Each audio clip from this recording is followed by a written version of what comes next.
YCP హయాంలో పోలవరంను నిర్లక్ష్యం చేశారని తీవ్ర స్థాయిలో ఫైర్ అయ్యారు ముఖ్యమంత్రి చంద్రబాబు.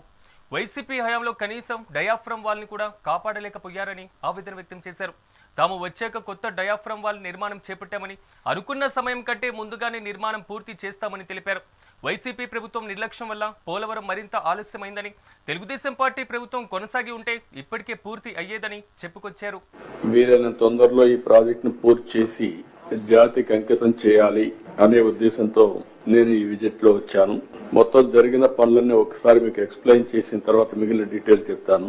ఫస్ట్ మీరు చూస్తే న్యూ డయాగ్రామ్ వాల్, మీకు అందరికి ఒక ఐడియా ఉంది. ఏదైతే డయాఫ్రమ్ వాల్ ఆ రోజు అయిపోయి ఉంటే 440 కోట్లతో ప్రాజెక్టు చాలా త్వరితగతిన పూర్తి అయ్యేది. ఎగ్జాక్ట్ గా 2020కి పూర్తి చేయాలని టార్గెట్ పెట్టుకున్నాం. జూన్ లో 19లో ప్రభుత్వం మారింది. అక్కడి నుంచి ఈ ప్రాజెక్టుకి అన్ని విధాల నష్టం జరిగే పరిస్థితి వచ్చింది. ఈ డయాఫ్రమ్ వాల్ ని కాపాడుకోవాల్సిన ప్రభుత్వం ఏజెన్సీని ఉన్నపళంగా మార్చడం, ఆల్టర్నేటివ్ అరేంజ్మెంట్ చేయకుండా పోవడం, వీళ్ళు డయాఫ్రమ్ వాల్ పోయిందని గుర్తించలేని పరిస్థితి వచ్చింది. చాలా దుర్మార్గమైన కార్యక్రమం.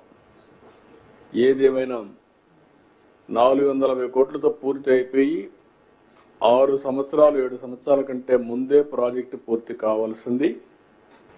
ఈ నిర్లక్ష్యం వల్ల ఈరోజు 6 నుంచి 7 సంవత్సరాలు టైం పెరగడం, కాస్ట్ పెరగడం, ఒక్క డయాఫ్రమ్ వాల్ అయిపోయిన డయాఫ్రమ్ వాల్కి అదనంగా 1000 కోట్లు ఖర్చు అవుతా ఉంది. That is the biggest challenge.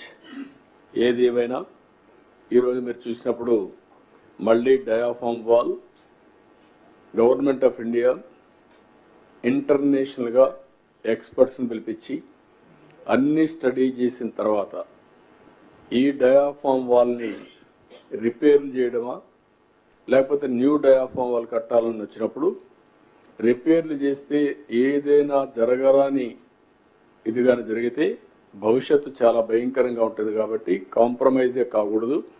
కాబట్టి కొత్త డయాఫ్రమ్ వాల్ కడదామని ఆ డయాఫ్రమ్ వాల్ కండెమ్ చేసి కొత్త డయాఫ్రమ్ వాల్ కట్టే పరిస్థితికి వచ్చారు. అది కూడా ఈరోజు మనం చూస్తే ఆల్మోస్ట్ 1350 మీటర్లు క్యూములేటివ్గా ఇప్పటివరకు అయింది 71 మీటర్లు, ఇంకొక 279 మీటర్లు ఉంది. మొత్తం ఏరియా కూడా మీరు చూసినప్పుడు 18 జనవరి 25కి 65,352 స్క్వేర్ మీటర్స్ వేయాలి.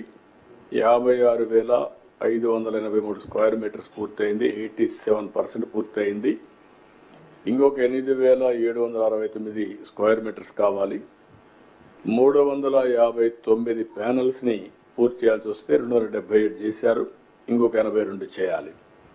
ఇవన్నీ ఫిబ్రవరి 15కి పూర్తవుతుంది. ఇది ఒక విధంగా శుభ పరిణామం. పోలవరం పనులన్నీ సమీక్ష చేయడానికి